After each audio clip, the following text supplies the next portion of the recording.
Thanks for being here. Subscribe to Cheating Stories Best, so you don't miss new stories. My wife received a text message inviting her to a party where the exchange of. Today's story has a similar plot. Enjoy! I was just at our mailbox at the end of the driveway checking the mail when a red BMW drove by and turned into the neighbor's house. As the car pulled up to the garage, the door opened to let the car in and then closed again. This seemed strange to me. I knew Kyle Good was away, so why was someone else entering their garage? I considered there might be many innocent explanations, like it being Doris's cousin or brother. Regardless, it was none of my business, and I quickly forgot about it when I noticed a letter from my sister Gina in Florida.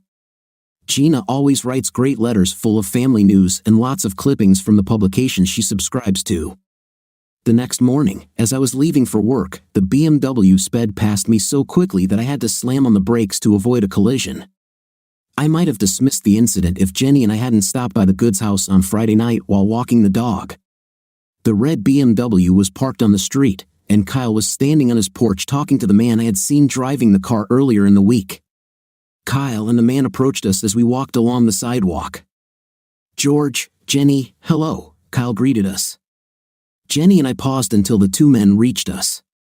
"George, I'd like you to meet my best friend, Harry Thompson."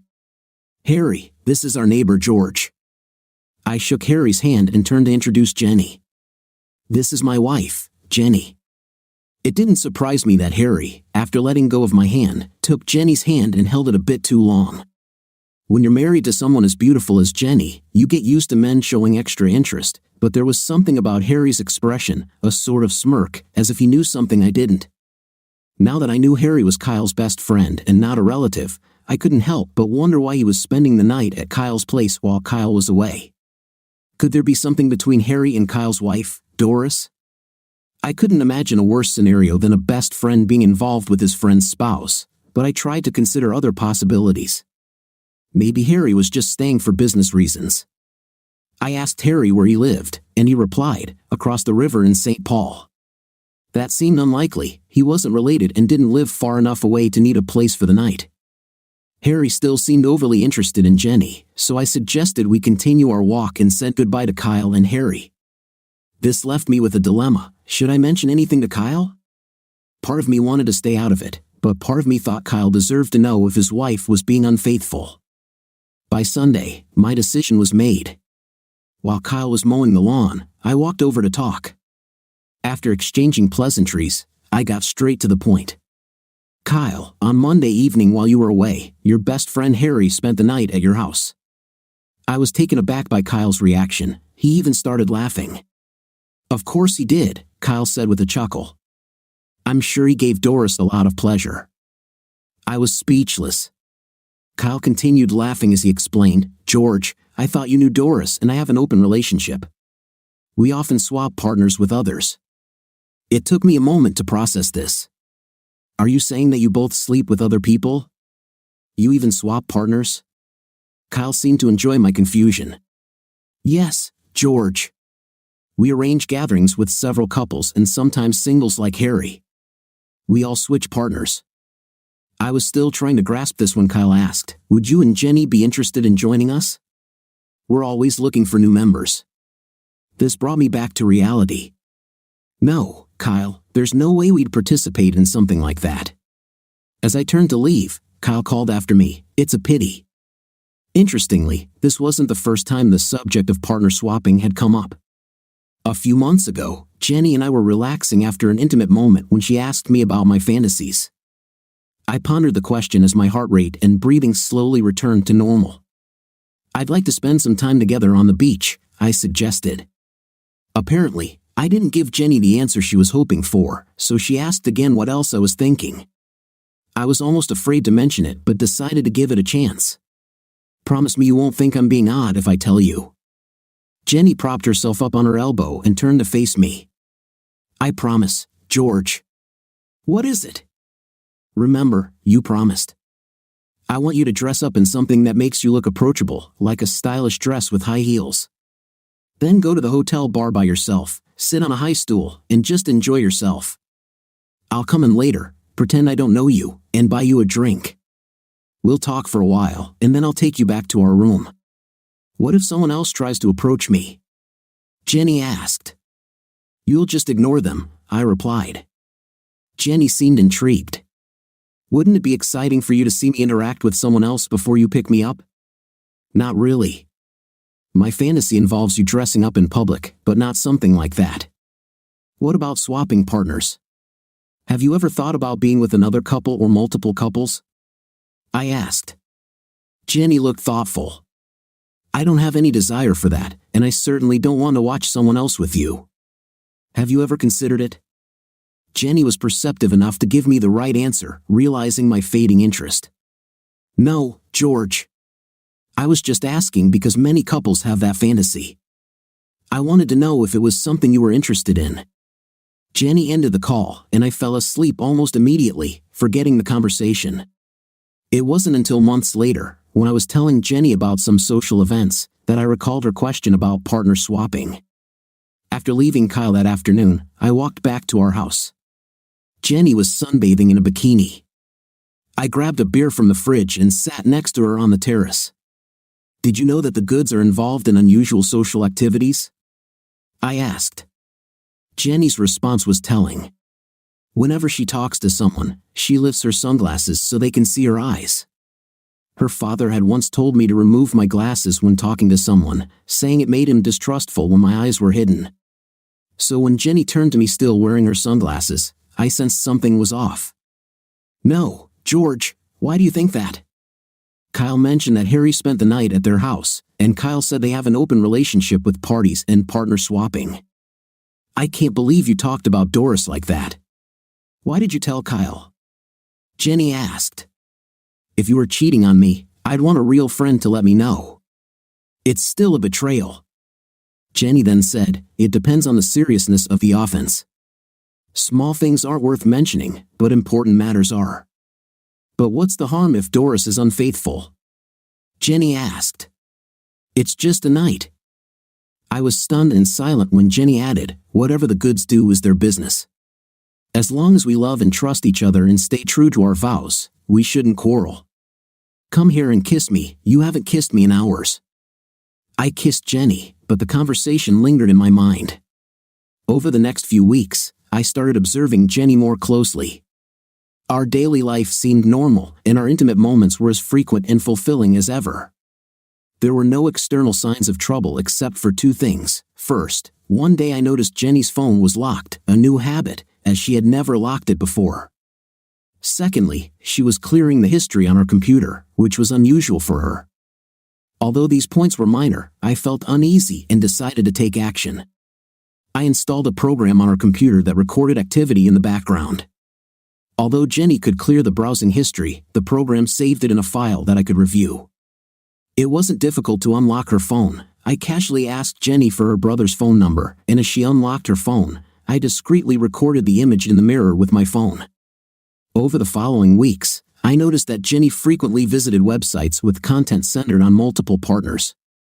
I monitored her phone and saw nothing out of the ordinary until I told her that I had to go on a business trip for a week and a half. My job as a translator required regular travel, and employees took turns to avoid overloading any one person. 2 days after I mentioned the trip, during which Jenny appeared very upset, I discovered a message from Doris on Jenny's phone. The message read, "We agreed on Saturday." Despite the short notice, 5 couples have confirmed their participation. We're excited to have you with us again. See you then. I was enraged. My wife was pretending to miss me while planning to attend a social event that I found deeply troubling. The word again in the message was particularly infuriating. I knew it was time to take action. The next morning, I made an appointment with a divorce lawyer and asked my boss if I could cancel the business trip. After some reluctance, he agreed to let me take 10 days off, though he grumbled about the inconvenience. Instead of heading to the airport, I checked into the Residence Inn, rented a car with my company credit card, a clear policy violation I no longer cared about, and bought what I needed. I met with the divorce attorney on Friday to explore my options. The outlook was grim. We would divide our assets, and I would likely have to pay child support for up to 5 years.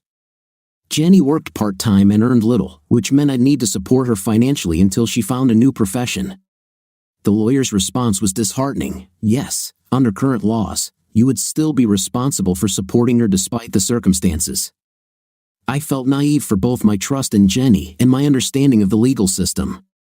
I asked the lawyer if there were any alternatives to avoid being financially exploited. He advised, before we proceed, write me a check for $500. This conversation is confidential, and this will be our final interaction. I wrote out the check and gave it to him. Let me ask you 2 questions. Do you like your job, and do you have family nearby that you would miss? He asked. I answered that I disliked my job and my family had moved to Florida. The lawyer leaned back and said, I'm not offering legal advice, but if I were in your position, I would disappear. Take everything you can from your accounts and move away. It's different if you have children, but in your case, the world is wide, and it's time to explore it. This was the last thing I expected to hear. I should have asked why such a radical approach was recommended. The lawyer explained, for years ago, I had a similar situation. I caught my wife with her trainer. Despite hiring one of the best divorce lawyers, I still pay alimony monthly and will continue to do so. The system is stacked against people like us. I left the lawyer's office shaking my head, starting to formulate my plans. But first, I needed to know exactly what Jenny and her neighbors were up to. The intimate party was planned for Saturday night, and if I was lucky, it would be at the Goods' house. We'd been there often enough for BBQs and poolside gatherings that I knew the layout well enough to find a good spot to spy on the activities. Just in case, I installed a tracking program on Jenny's phone. Saturday was a long day. I spent it in the hotel room, waiting for Jenny's phone to show that she was on the move. There was no need to wait long. At 5 p.m., Jenny left the house and headed to the Goods place. I drove to our neighborhood in a rental car and parked on a nearby street. The Goods have a small garden tool shed in their backyard, and I was able to get inside without being seen by climbing over a 6-foot fence. Over the next 2 hours, I used a video camera and a digital camera to document the events at the Goods party. I recorded different combinations of couples, filming them having a night by the pool or in the living room behind glass patio doors. I used a digital camera with a telephoto lens to capture close-ups. The faces of the participants were clear enough that there was no doubt about their identities. The photographs were evidence of some of the most disgusting things I could imagine. The hardest part was watching and recording my wife. Yes, she was the main focus and the obvious star of the show. The other women at the party may have had decent bodies, but Jenny had the best, and all the men took advantage of the situation, sometimes in different combinations. You can't understand true heartbreak until you see the woman you love, with whom you plan to have kids and grow old together, having an intimate with 2 guys at once. The patio doors were closed, but I could still see into the lit room where Jenny was sitting on some guy's lap. The next guy threw her on the couch and started having a night with her. After almost 2 hours of this, I had captured the faces of all the participants and their compromising poses. It was time to leave. Sitting in the car, trying to calm down, I felt like I wanted to cry, but I didn't. I wanted to hurt Jenny and all her lovers, but I didn't. Instead, I returned to my hotel room after stopping to buy a bottle of Jack Daniels. I sat and thought about what to do next. I didn't get drunk, I stayed up late thinking about my life and the options the lawyer had given me. The more I thought about it, the more I realized that, aside from being married to the woman I loved until tonight, my life was crap. I hated my boss and my job. I hated living in the Midwest with its cold winters. When the temperature finally rose above 0, it was still impossible to go outside due to mosquitoes carrying diseases like West Nile virus. I hated the big house that Jenny had wanted so much before we had kids, with its large lawn that required watering and fertilizing and had to be mowed twice a week. I didn't care about almost any of my neighbors, and that number had just been cut in half. It was now clear that I would leave Jenny. I've heard that some men can tolerate their wives cheating, even those who are turned on by it. How? I don't know, but it's not for me. I tried to sleep. It was hard, but sleep finally came after I stared at the hotel room ceiling for what seemed like hours, thinking about how I screwed everything up and why things turned out the way they did. After graduating from the University of Minnesota with a double degree in German and Russian, the Army offered me a job. All I had to do was sign up for the next 4 years. The advantage of the army over other options was that I wouldn't have to spend 2 or 3 years doing menial work. I would immediately start doing real translations as soon as I finished basic training. I met Jenny during my last year at the Pentagon. She was a waitress at a bar where my friends and I often hung out. I won't lie, the main attraction was her beautiful face, sweet smile, and amazing body. We dated for 7 months before I proposed to her. Jenny said yes, and 2 months after I left the army, we got married and settled in Minneapolis. Jenny had few skills. I don't want to sound harsh, but intelligence was not one of her strong points. I couldn't imagine her going back to work in a bar. It was hard enough watching all the guys hit on her when we were dating. Although this meant less money, Jenny found a part-time job selling dresses. Money was not an issue as I was making good money, enough so that after 4 years, when prices had not yet fully recovered from the housing market crash, we could buy our dream home. Our main reasons for moving to Minneapolis played a cruel joke on me. 2 years after the move, my dad received early retirement, and he and my mom decided to follow the example of other retirees and move to Florida, selling their home. My sister, who never liked the harsh Minnesota winters, followed them there. I don't want to make excuses for Jenny. There is no excuse for her participation in the goods parties. But I think when my mom and sister moved to Florida, it left a void in Jenny's life, an emptiness that may have contributed to her subsequent infatuation with her new neighbors, especially Doris. After Jenny and I bought our house, we gave ourselves a year to get it in order and ready for the baby. Instead, I now found myself trying to sleep in a strange bed, wondering what I'd be doing in a year instead of holding a newborn in my arms. I woke up Sunday morning relieved that I hadn't overdone it on Jack Daniels the night before and didn't have a hangover to make me feel worse.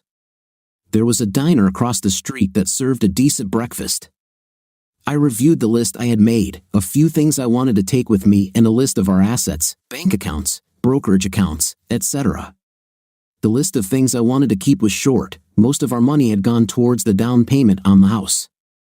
I spent several hours in the room sorting through photos and videos from the night before. It was amazing how much detail a digital camera could capture, even in low light. I highlighted the best photos and left the others for later.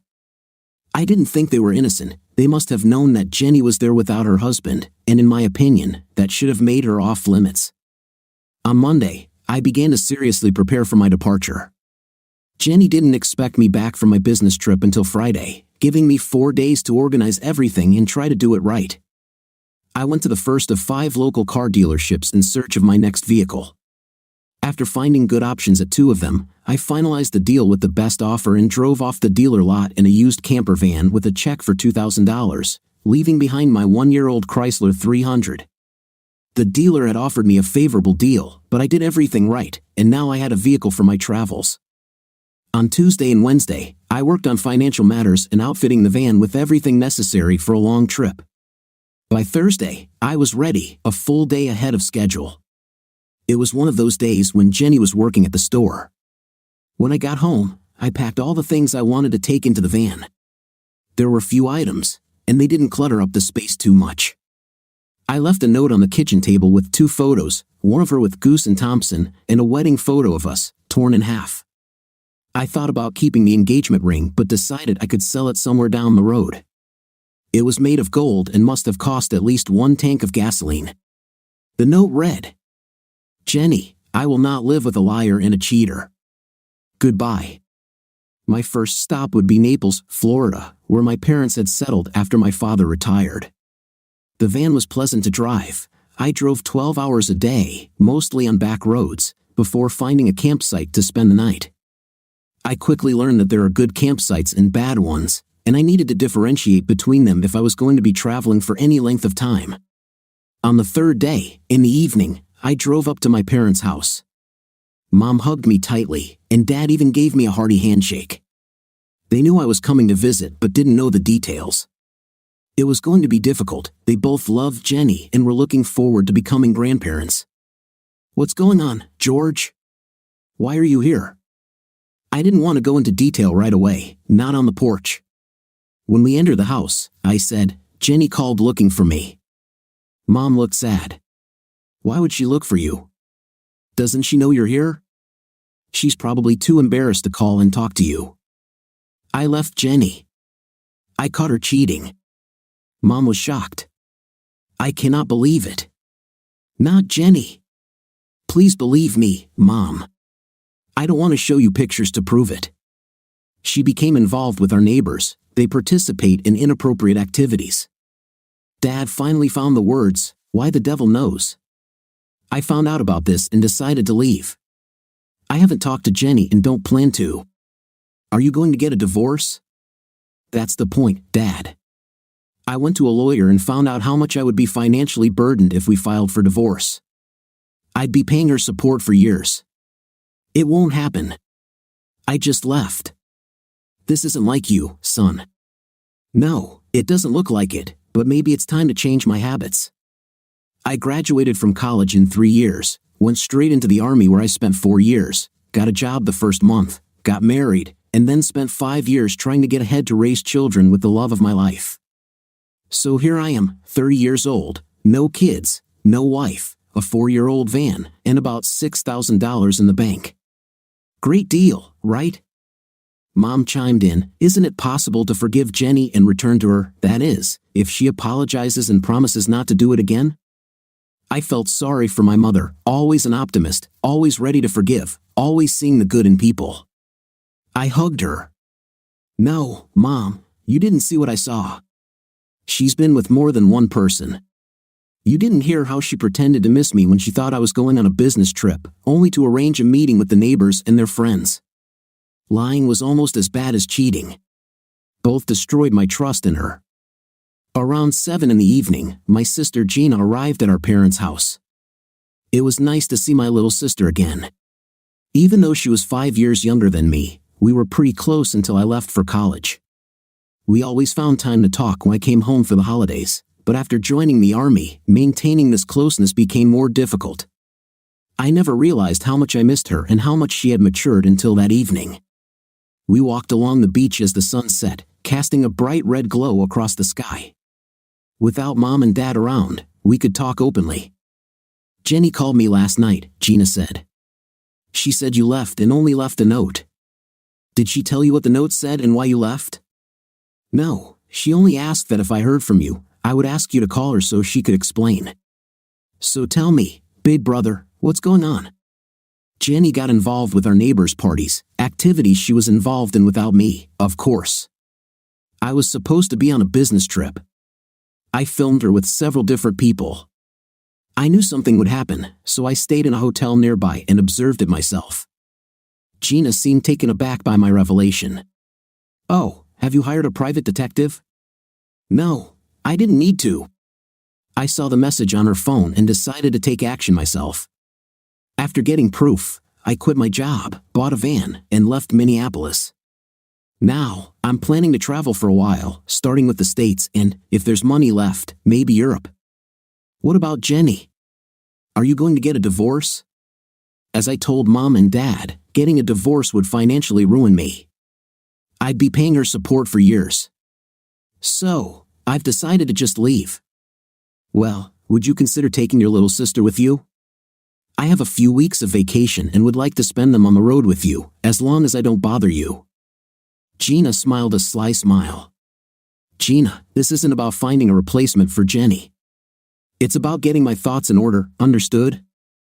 Anyway, if you're heading out west, I'd like to join you for a couple of weeks. I heard that Utah is beautiful." "Agreed. We'll go in the fall when there are fewer people and it's not so hot. Now, I need you to do me a big favor. I need your computer expertise." Gina was one of those rare women who didn't let sexism hold her back from becoming an expert programmer. "What do you need, big brother?" I told Gina about the videos and photos from Jenny's parties and my plans for them. As I laid out my plan for revenge, Gina's smile grew wider until she began to laugh. "Agreed, big brother. I can arrange this." It took several weeks to organize everything and cover our tracks so that nothing would lead back to us. 3 weeks after I left Minnesota, everything was ready. I knew Gina was good with computers, but what she was able to do amazed me. First, Gina and her boyfriend Dennis found the names and personal information of all the singles and couples who attended the parties. They sent phishing emails to every participant, which, when clicked, downloaded a virus that gave Gina access to all the victims' contacts, including email addresses. It was a bonanza. Kyle Good, who owned a local John Deere dealership, was a prime target. Gina and Dennis hacked into the store's computer and downloaded customers' email and physical addresses. A website was created and hosted by a company in Ukraine specializing in amateur adult films. When I asked how we did all this without fear of being tracked, Gina and Dennis just laughed and explained how the hosting was paid for in Bitcoin and all routes went through so many nodes that only the CIA could trace us. I nodded as they explained, though it was still unclear, and I decided to trust their expertise. Harry Thompson was an enigma. We weren't able to hack his computer or find much personal information about him. He wasn't on social media, and the Goods computer didn't have his email address, so we couldn't find out where he worked. Dennis suggested Harry was probably involved in some illegal activity, and we eventually gave up trying to find anything on him. Gina had a friend who was an expert in video editing, and he spent time creating a film from the videos and photographs. Each time a new scene appeared in the video, it was paused to superimpose close-ups of the participants' faces from photographs to identify them. The 45-minute video was uploaded to the website and was ready. This next part might anger some people and make others shake their heads in disgust. When we edited the video, I didn't include the scene where Jenny was with multiple people at once. We left one scene where Jenny was with another person, enough to show her participation but not so much as to cause her too much embarrassment. Many have asked why I didn't expose everything. I have only one answer. Jenny's parents, Robert and Linda Rawlings, are two of the kindest, sweetest people I have ever known. They accepted me into their family, treated me like a son, and if they ever saw or heard about our video, they deserved better than to see their daughter in that light, even if she didn't deserve it. It broke my heart. So, while the video clearly proved Jenny's involvement, it didn't include her most compromising moments. One sunny morning in Florida, Gina arrived at her parents' house. She sat down at the kitchen table with her usual cup of black coffee and asked, "Everything is ready, elder brother. The site is launched, letters are loaded, and a couple of hundred letters to Goods clients who don't have email have been sent. Are you ready to press the button? It's time to act." "Yes, Gina, it's time. Let's get started." Gina took out her phone and gave the command. "Dennis, send the letters." Gina looked at me. "Our friend is flying to Vegas today. He'll send the letters when he lands so they can't be traced back to us. I think we covered our tracks as best we could. Thank you, Gina. Thanks for everything. I'm leaving tomorrow to start my travels." Gina handed me a credit card. Dennis suggested one more thing. It was his idea to get a credit card in your name for cases when you need to pay for something and cannot use cash. Any state and national campgrounds require reservations, and you'll need a credit card for that. The card is in my name, but it won't matter if you make reservations under my name. I won't complain to the bank about fraud. This way, no one can track you through the card. The limit is $5,000. You can return it to me when it's convenient. I hugged Gina. It was almost too much to expect. Thank you. Thank Dennis too. Well, don't forget that you promised we'd go together later. Like I said, it's too hot and crowded in Utah's national parks right now. Let's plan to meet at the end of September and visit some of these parks. Agreed. We'll go in the fall when there are fewer people and it's not so hot. Gina headed to work, and I went to get the van ready for the trip. The next morning, I kissed my mom goodbye and gave my dad a manly hug. I thanked them for letting me stay for a while, promised to be careful, and keep in touch. Then my father surprised me by leaning toward the open passenger door window of the van. "I love you, son." I always knew he loved me. He showed it 1,000 times when I was growing up, but he had never said it. My eyes watered as I pulled out of the driveway. I took the back roads north through Virginia to the Blue Ridge Parkway and spent a week traveling southwest to North Carolina.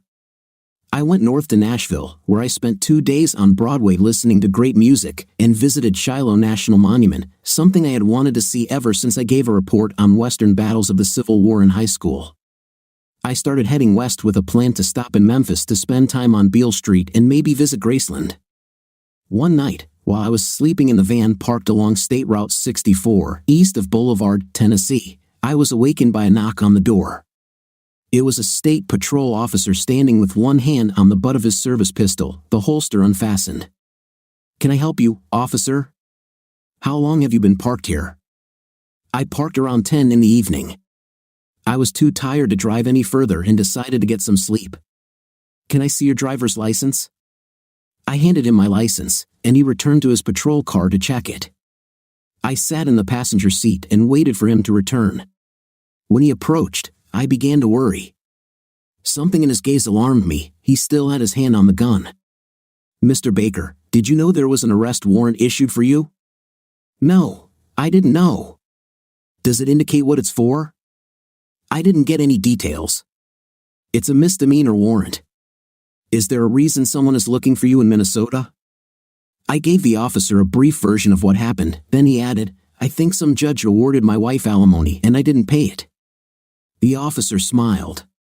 "Well, I have to detain you, but now I need to catch a car that just drove by at high speed. I think it's a drunk driver, and that's more important than your warrant. You can stay here and wait for me to return, or since the state line is 30 minutes away, you could head south on Route 18 and get out of my jurisdiction. Do you understand what I mean?"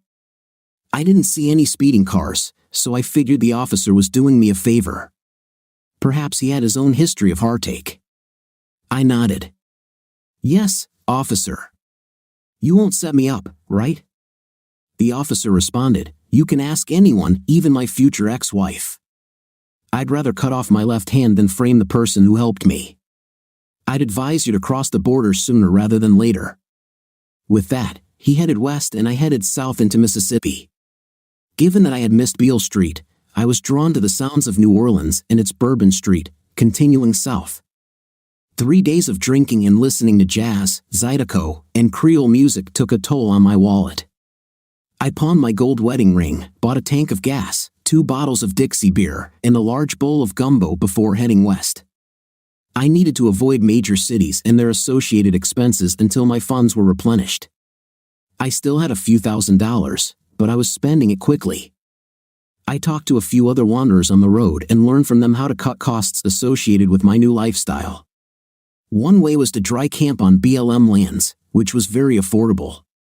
One couple I met along the way suggested I visit Big Bend National Park, describing it as a paradise. With no specific destination and no one waiting for me, I decided to head to Big Bend. I found myself at the bar at the Starlight Theatre Steakhouse in Terlingua, just outside the park, listening to a group of Australians at the next table bantering with each other.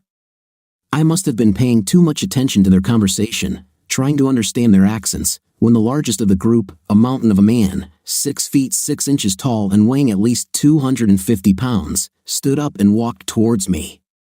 "It's rude to eavesdrop on other people's conversations, buddy." I must have been in a cheeky mood because my reply might have earned me a punch. "I wouldn't call it eavesdropping, considering I don't understand half of what you're saying with your accents." The mountain man was taken aback. "Well, you're a cheeky Yankee. What makes you think it's our accent that's funny and not yours?" "Well, you're sitting in a Texas bar, so it's your accent that seems unusual. If we were in a bar in Brisbane, mine would be strange. Considering that you're a guest in our country, let me buy you a beer." All hostility disappeared thanks to my refusal to be intimidated and mainly due to my offer to buy him a beer. The mountain of a man extended his hand. "My name is John. The beer is Foster's, and you're invited to join our table." "I'm George, and I accept the invitation." I hadn't spent much time in company since my time in Florida, and even though I only understood half of what was being said if the speaker didn't bother to explain it in English, I had the best time I'd had in months. These people knew how to drink and have fun. Even the ladies drank more than I did. There were 8 of them traveling together. They had spent 4 weeks in the U.S., starting in Dallas. Eventually, they invited me to join their camping caravan. They appeared to be in pairs. One of the couples, James and Sarah, were married, while others had casual relationships. Although I was the odd one out, I decided this was too good an opportunity to pass up and spent the next 2 weeks with them. After leaving Texas, our caravan traveled to Roswell, New Mexico. The Australians were eager to see where all the UFO hysteria began. It was almost a letdown, but at least we could all say we were there and cross it off our lists. The White Sands Monument was interesting, though the men wanted to continue west to Tombstone, and the women voted against it, calling it another tourist trap. So, we headed north to Colorado instead. I stayed out of the discussion and was happy to be anywhere with this fun group. The Colorado Rockies were breathtaking. I had never seen such beauty. Growing up in the Midwest, I had only spent time east of the Rockies. The Australians and I spent the last week crossing the state before parting ways at Breckenridge. They were returning to Texas, and I was heading to Grand Junction, where Gina was supposed to meet me. We spent the last evening going from bar to bar on Main Street before I said goodbye, promising to visit Australia someday. As I walked back to my van, Mary came up to me and took my hand. "Can I stay with you tonight?" I was pleasantly surprised, but didn't want to interfere with my new friend's dynamics. "What about John? Would you mind if you stayed with me?" John has an eye for that American blonde with the fake breasts, and by all accounts, he will spend the night with her. John and I travel well together and have a lot of fun, but we're not what you'd call exclusive. Mary's offer was tempting. I had never had a one-night stand and preferred being in a relationship when I slept with someone. "Does this mean you won't sleep with me?"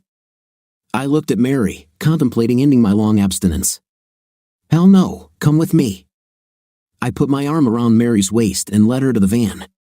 We drove back to the campsite, where Mary flattered me by telling me she had been hoping for this opportunity ever since we met and that other girls would be envious. We quickly became intimate, and it had been months since I had been with Jenny. I decided to take my time to reacquaint myself with the female body, and Mary seemed to appreciate my efforts. When I woke up the next morning, Mary was already dressed, sitting on the bed and holding my hand. Seeing that I opened my eyes, she leaned over and kissed me goodbye.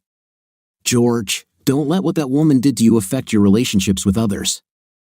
There are many good, faithful women in the world.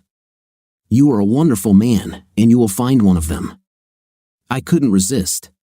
"Is there any chance that this woman will be you?" "No, I'm afraid we won't succeed either.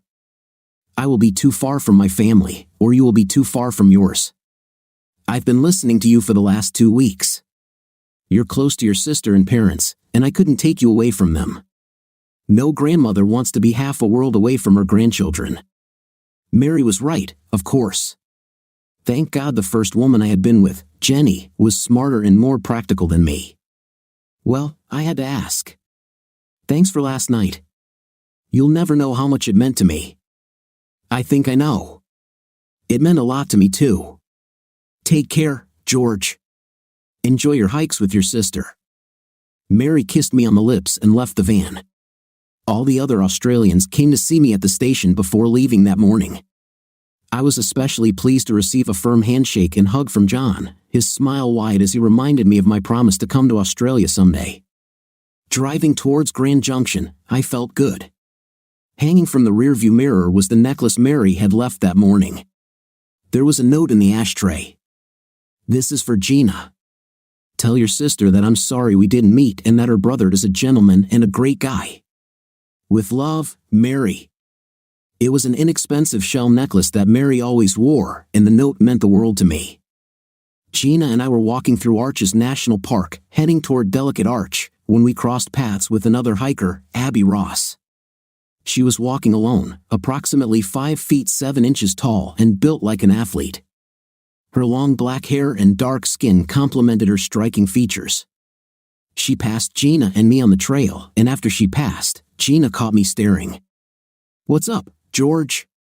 Gina simply smiled at my attempt to play innocent. "All of you men are the same. Just because a woman has a great figure, you can't help but notice. Oh, and you say that women are different. I saw you practically drooling over that tall guy at the airport carousel while waiting for your luggage.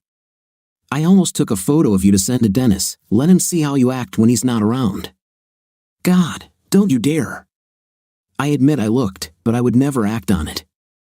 I've been completely faithful to Dennis since we've been together. "So, you're serious with him?" "Like a heart attack. I think he's going to propose when I get back to Florida. He wanted to join us on this journey but couldn't get out. I'm happy for my sister. She deserves a good guy like Dennis." When we reached the top, I was pleased to find a female tourist taking pictures of the arch. Gina did me a favor by approaching her and introducing herself while I stayed a bit away, preparing lunch. The exchange between the two women was friendly. By the time I had everything ready, Gina came up to me with Abby and introduced us. "Abby, this is my brother George. George, this is Abby Ross." I invited her to join us for lunch and finally convinced her. We ate, told stories, and when it was time to head back down, we went together. When Gina learned that Abby had not found a place to stay, she invited Abby to share our place in Devil's Garden. Abby protested but couldn't dissuade Gina. The three of us had dinner together and spent a lovely night under the stars around the fire. Thus began my friendship with Abby Ross from Klamath Falls, Oregon. Abby went hiking with us in Arches and Canyonlands and agreed to join us when we went to Goblin Valley State Park. Abby was a waitress in Klamath Falls and had recently graduated from the local community college. We eventually found out that she was traveling and camping alone because her long-term boyfriend had left her for another girl 3 weeks before their planned trip. Abby decided to go alone but was happy to join Gina and me. I didn't expect how lonely it would be without him. Thank you both for letting me join. After Goblin Valley, Abby had to go home, and we promised each other to stay in touch. I had another week to spend with Gina. We said goodbye to Abby before heading to Bryce Canyon. In the van, Gina began her interrogation. "So, what do you think, big brother?" "Nice girl, isn't she?" "Very nice girl," I agreed, but I didn't get any romantic vibes from her. My question is, she was still hurting from the recent breakup, but I noticed she looked at you more than just as a friend a few times. Give her time, and she might be ready for romance. Nothing more was said between us about our new friend for the next week, but when I took Gina to the airport, she started talking about it again. "Call her, George. Maybe go to Klamath Falls and spend a couple of days with her without me. I bet you $100 she'll say yes if you ask." Okay. Just so you stop tormenting me, I'll call. Say hi to Mom and Dad for me and wish Dennis well. Call me when you land." I returned to my van and took out the map. 1,000 miles if you take the scenic route. Most of it is on US 50 through Nevada, the loneliest road in America. How symbolic. I was in no rush and didn't mind being alone, especially after 2 weeks with the Aussies and the next 2 weeks with Gina. This gave me time to think. By the time I reached Reno, I had made my decision and called Abby.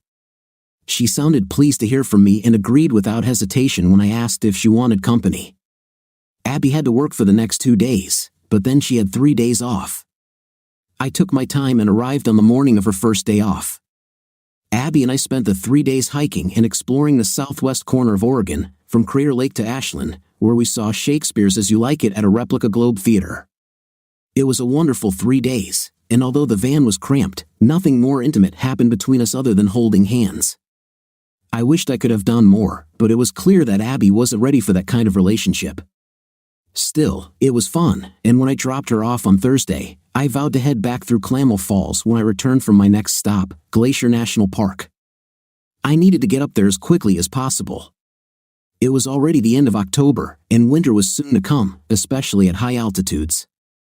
During my stay in Glacier, I received an offer for future employment from one of my former commanders.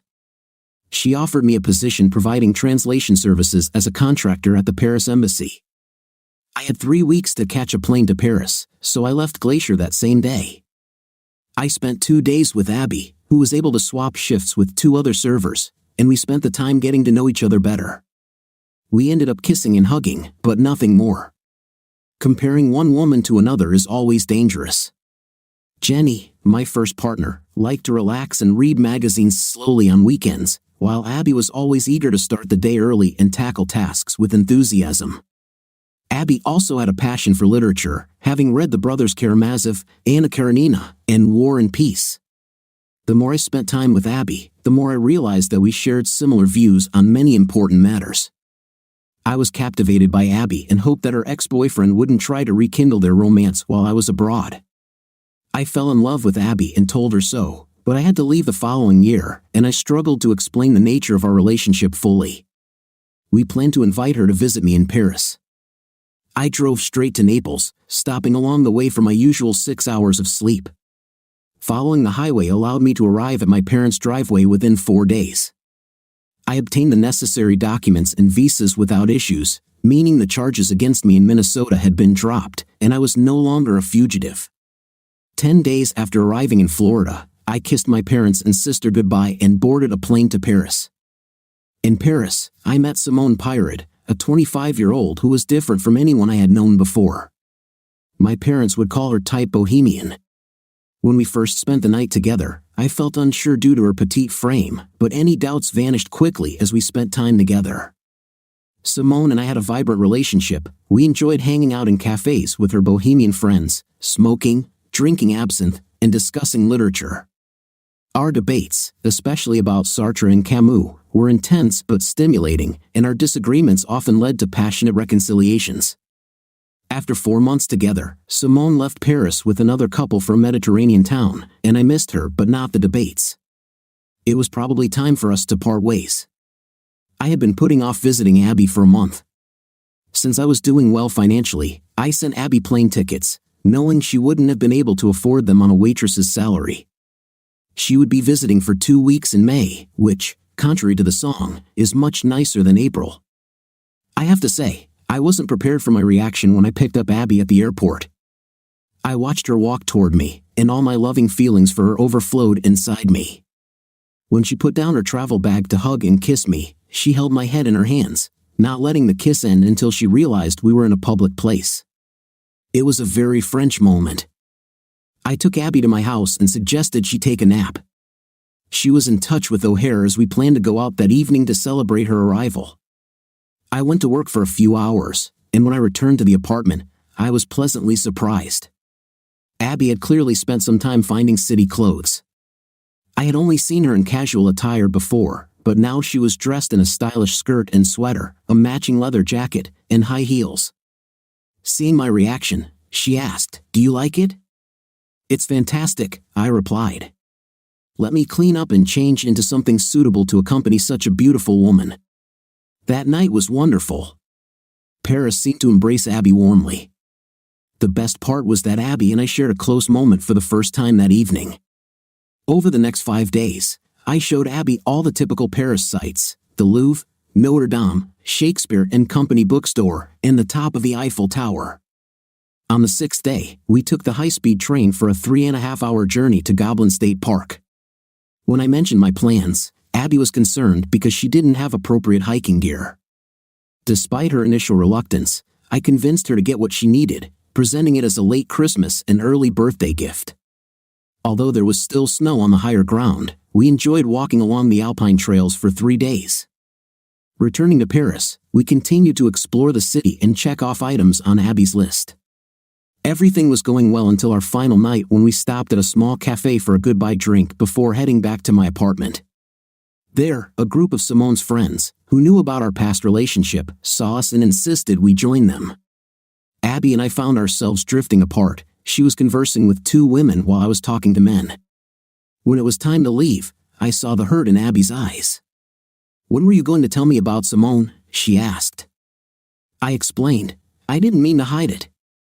It was a brief affair before we became intimate, and now that we're together, I promise I won't be with anyone else. Abby was not satisfied. "I thought when you said you loved me, it meant something," she said through tears. "I thought it was more than just words." She went into the bedroom and began packing for her flight. When she emerged later, her eyes were still red. "I'll take a taxi to the airport." "Let me take you," I offered. "No, I need to be alone." "I'm sorry this happened. I had such a good time with you, but now I feel like I'm just a temporary replacement until Simone returns to Paris." I tried to comfort her. "It's not true. Let's talk when I return. I'm leaving for Moscow tomorrow for important negotiations. Communication will be limited." She kissed me goodbye and said, "I love you, George Baker." I replied, "I love you, Abby Ross." She left without saying another word. Over the next 2 weeks in Moscow, communication was limited. When I returned to Paris, my first call to Abby was tense. Before we could address our issues, I had to go back to Moscow because the initial agreements were falling apart. Talk about bad timing. Abby was understanding but expressed the need for us to talk soon. In July, Gina, Dennis, Mom, and Dad came to visit. One advantage of being stationed in Paris was that it was easier to convince people to come and stay. Gina brought great news. Jenny had explained that I was no longer a fugitive. She was renting out our old house, and if the buyers purchased it, it would clear the mortgage and any outstanding debts. Jenny filed for divorce citing abandonment, and we would be officially divorced by next June without any additional effort on my part. Gina brought the documents, I signed them, and we had a great time in Paris. The only exception was when Gina teased me for letting Abby go. Gina, I'm not trying to avoid it. I'll sort everything out when I get back to the States, I promise. Damn it, you're such a fool, big brother, Gina said. Do you think a woman with your looks, personality, and intelligence will miss you for long? She was right, but for the next few months, all I could do was Skype with Abby and write love letters. My first stop upon returning to the States was Klamath Falls. Abby not only welcomed me with open arms, but did everything she could to show that we were a couple again. However, there was one major issue. I needed a job, and the only offer I received on the West Coast was from a tech company in Los Angeles. Family was very important to Abby, and she wanted to stay close to hers, while I needed to be in a place with more opportunities related to my field. Klamath Falls did not offer those opportunities. Even though we were on the same continent, we were still 700 miles apart. For the next few months, we spent at least one weekend a month together, either in Klamath Falls or Los Angeles. In May, we took 2 weeks off to hike in Joshua Tree, Kings Canyon, and Death Valley. There was no doubt that we were compatible and in love, but I still struggled with the idea of marriage. This was likely due to my own insecurities and trust issues. Let's be honest, my history with women didn't inspire confidence. Jenny didn't leave me, but I wasn't good enough for her to stay faithful. Simone left me, and although we weren't suited for each other, it still stung. Abby claimed she loved me, but not enough to leave her family and move to California. We continued to date whenever possible, and I was completely faithful, with no doubts that she was too. I didn't give up and kept searching for a way for us to be together. Sometimes life offers unexpected gifts, sometimes it delivers a gut punch, and sometimes, as if by chance, you come across a perfect moment that can't be missed. In July, I received 2 such gifts. First, a New York publishing house offered me my dream job, translating Joseph Stalin's personal papers and letters from Russian to English for an upcoming book. The documents had already been translated by a Russian translator, but the publisher realized much had been omitted. I was to provide an unbiased second translation. This work would take some time, but the best part was that I could do it from anywhere, even Klamath Falls. Then, less than a week after signing the contract, something incredible happened. 2 years and 2 months after leaving my home in Minnesota, I woke up to a knock on the door. I put on my sweatpants and went to answer it, wondering who could be so early. To my surprise, Jenny was standing there. "Hi, George," she said, not the greeting I expected after such a long time. I looked down at her hands, half expecting her to be holding a weapon, but she was just holding a manila envelope. "Can I come in?" she asked. I stepped aside to let Jenny in. "Should I make some coffee?" "It would be nice," she replied. I left the hotel this morning before breakfast. I decided to be polite, hoping time would soften old wounds. "I'll make scrambled eggs." "I didn't come for breakfast, George. I came to give you this." Jenny held out the envelope. "Our divorce was finalized 2 months ago. I thought you should know." I glanced through the documents. "You could have mailed it. There's nothing here I need to sign." Jenny's composure began to falter, and her voice grew emotional. "I wanted to give this to you personally. I didn't want to be a coward like you. I wanted to look you in the eye and let you know how much I hated you for leaving without a word, just a note." Jenny collapsed onto the sofa, sobbing. "You have no idea how much my heart broke when I saw you with those people." "I'm sorry," I said. "I thought we were in love and ready to start a family. I was ready to have our children. But then Doris started coming around, filling my head with nonsense. She said that once you realized what you were missing, you'd come back. I truly believed our vows meant something. Jenny lowered her head, staring at the floor. My curiosity got the better of me. So what happened after I left? Did you stay with the group? No, I never did, she said. I probably only spoke to Doris a couple of times after I came home and found your note. Plus, your little bomb disrupted everything. I raised an eyebrow. My little bombshell? Oh, don't pretend you didn't post the videos and photos or send anonymous emails to half of Minneapolis.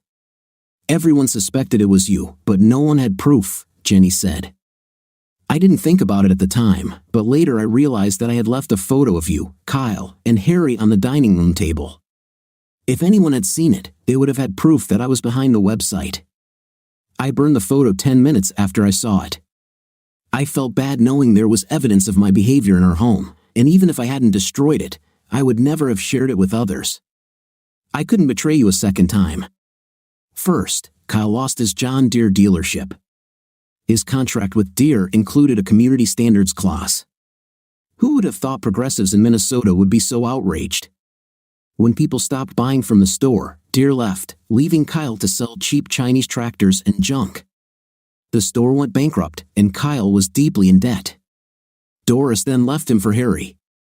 I was somewhat pleased with this turn of events, but Jenny wasn't finished. Kyle ended up taking his own life. Doris was unable to find happiness with Kyle's best friend, Harry, who had anger issues. After sending Doris to the hospital, Harry ended up in prison, where he would stay for at least 8 years. He received a year for the assault and 10 years for distributing oxycodone. It just kept getting worse, and I couldn't help but laugh. Jenny continued, 2 other couples moved out as well. It seems the school authorities didn't take kindly to primary school teachers being involved in a scandal. And you? I asked. Other than completely ruining my personal life by driving away the man I loved, my professional life has been fairly stable, Jenny said. No one was particularly interested in the personal life of a clothing saleswoman. I cut and dyed my hair, and most people didn't recognize me from those videos. Some did, and sometimes I had to face the consequences. I switched to a full-time job and took night classes at community college. I got my associate's degree and now manage a Banana Republic store in St. Louis Park. Well done, I said, meaning it. As I said, time had softened me. Jenny began to cry. Do you see any chance for us to get back together, George? I may have mellowed, but my mind is still clear. No, sorry, Jenny, I replied. That won't happen. All trust is gone. Seeing you with others destroyed it, and you know as well as I do that a marriage without trust won't be happy. I knew you would say that, George, but I needed to ask, Jenny said. As soon as I saw your face and heard your voice, I remembered what I had lost, so I had to try again. I'm sorry too, I said. Jenny began to sob again. I once loved this woman with all my heart. In the evening, Jenny and I had dinner. I just had to ask, Jenny, why? I thought we had a good marriage. Why did you let Doris influence you? George, I've always been such a good girl. I'd never done anything wild. You were the second man in my life. Doris played on my naivety. She convinced me that sooner or later you would join in. She said no normal man could resist the opportunity to be with multiple women. She made me think there was something wrong with your libido if you resisted, that you were the problem, not us. This would never happen, I said. The vow to reject all others meant everything to me. Jenny nodded, as if agreeing. Doris gave me a book called Watching by Kristen Mum. It was about a married couple where the husband gets turned on by watching his wife with other men. She also showed me how to find such sites online. The more time I spent reading and watching, the easier it was for Doris and Kyle to convince me to attend that first party.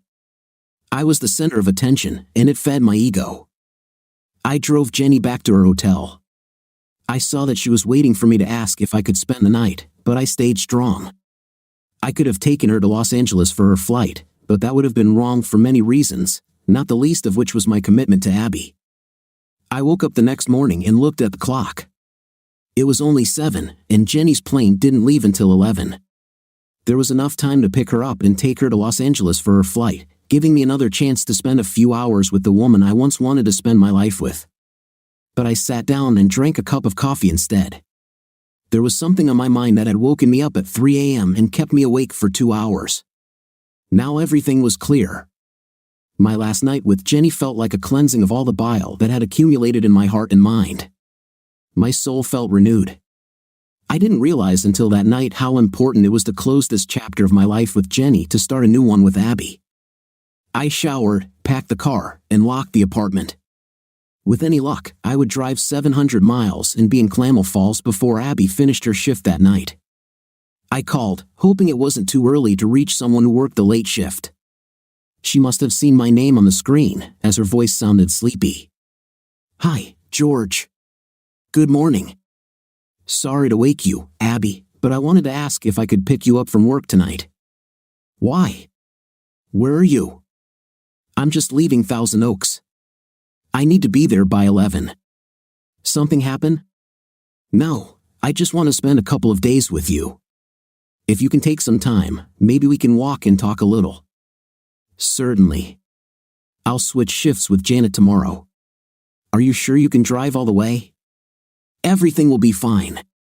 I'll see you at 11. I realized I was going to propose empty-handed, so I stopped at the Ben Bridge store in Sacramento. I was looking at wedding rings when my eyes fell on a display of sapphires next to diamonds. One ring caught my attention. I approached the counter and told the saleswoman, "Yes, this is it. An unconventional ring for an unconventional lady. It's perfect." "Put it in a box," I said. The saleswoman smiled. "She'll love it." "What about the size?" "I hope she says yes. Then we'll worry about the size." She placed the ring in a nice blue box and swiped my credit card. "Thank you." "Good luck," she said. But I can tell she would be foolish to say no. Back on I-5 heading north, I called Gina while I was driving, putting the phone on speaker so I wouldn't get a ticket. "Sis, today's the day. I'm coming to see Abby with a ring in my pocket and hope in my heart." Gina practically screamed over the phone. "Well done, George. Do you think she'll say yes?" Gina laughed. "Ask her nicely, and she will be your bride by the time you say I do." "I wish I had your confidence." "Wish me luck, sis." Gina was almost right. I pulled up to the front door of the pub at 11:05, and Abby walked out to the car. I opened the door, got down on one knee with the box in my hand, but before I could ask her, she was already in my arms, saying yes, and kissing me on the lips, cheeks, nose, and forehead. Looks like I'm getting married again. We spent the next 2 days visiting her family, walking in the mountains, and enjoying each other's company. Abby was especially pleased to hear about my new contract. "Seriously, George, will I marry you and live here?" Then I realized Abby had agreed to my proposal without asking about our housing plans. With my new contract, it didn't matter. We could live and raise our children where she could count on the support of her mother and father. It seemed like the best of both worlds. 2 days later, I was back on the road, returning to Los Angeles to tell my boss the bad news. When I arrived home, there was a note on the door. "George, I had some time this morning before my flight. I thought I'd stop by and tell you again how sorry I am for betraying your trust. I don't know if we'll ever see each other or talk again, but please understand that I know it was my immature and selfish behavior, listening to bad advice from Kyle and Doris, that is the only reason we are not husband and wife today and why I will never have the children we planned for and fought for. I will always love and miss you. By the way, I understand that you spared me from the video. I know you must have filmed me in situations I will forever be ashamed of. I think you did it to spare my parents and possibly me. Whatever your reasons, I will always be grateful to you for that grace. You are a good person, Jenny." That was the last I heard from Jenny. It was October, a wonderful time in the Northwest. Abby and I had a small wedding in Klamath Falls.